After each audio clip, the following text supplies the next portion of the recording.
Nimekumbana na mambo magumu pia kwa wakati wa miaka yote hiyo 10.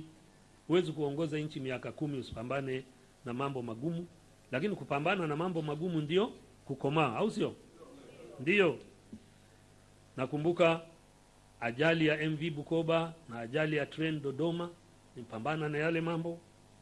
Ukame wa 1997 tumesahau tu, lakini kwa mara ya kwanza katika historia ya nchi hii mto Ruvu uliacha kupeleka hata tone moja baharini. Uliwahi kusikia hiyo?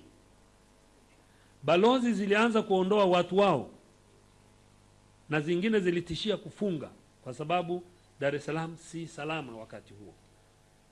Niliunda kamati ya kushughulikia jambo hilo, mimi nikiwa mwenyekiti, kuwahusisha wafanyabiashara, kuwahusisha taasisi mbalimbali na balozi mbalimbali.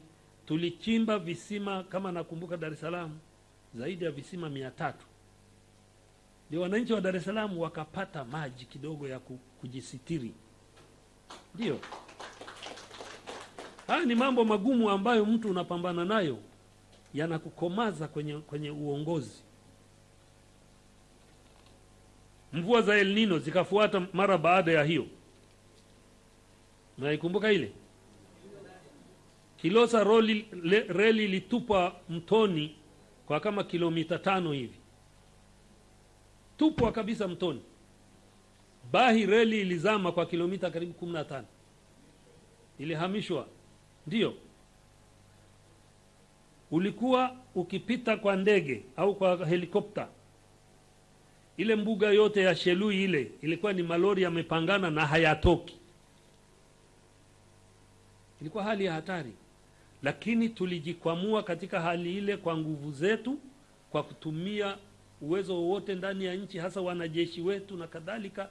Zile reli tukazijenga, tukazirudisha kwenye mstari wake, na tukaendelea na kazi ya kujenga uchumi wetu na kutoa huduma kwa wananchi. Kifo cha baba wa taifa, na ile ilikuwa jambo kubwa sana. Huwezi kuamini, na kwambia ya ukweli, mimi sikulala siku 3 nzima, hata kwa nusu saa, wakati wa kifo cha baba wa taifa. Saa 8 usiku ulikuwa unanikuta niko kule uwanja wa Taifa kuangalia watu wanafanya nini. Lakini sijawahi kuona kipindi cha amani kama kile. Na mapolisi waliripoti kwamba wiki ile hata matukio ya uhalifu hayakwepo. Yule baba alijaliwa sana, na tulimzika kwa utukufu na heshima zote. Ndio. Mambo mengine ya kawaida madogo madogo nimepambana nayo. Maugomvi haya, mimi nilikuwa, wakati niko waziri mkuu, siwezi kusikia watu wanapigana siku hiyo au kesho yake usinione pale. Leo unaambiwa wakulima na wafugaji wanapigana miezi 6, watu wanauana.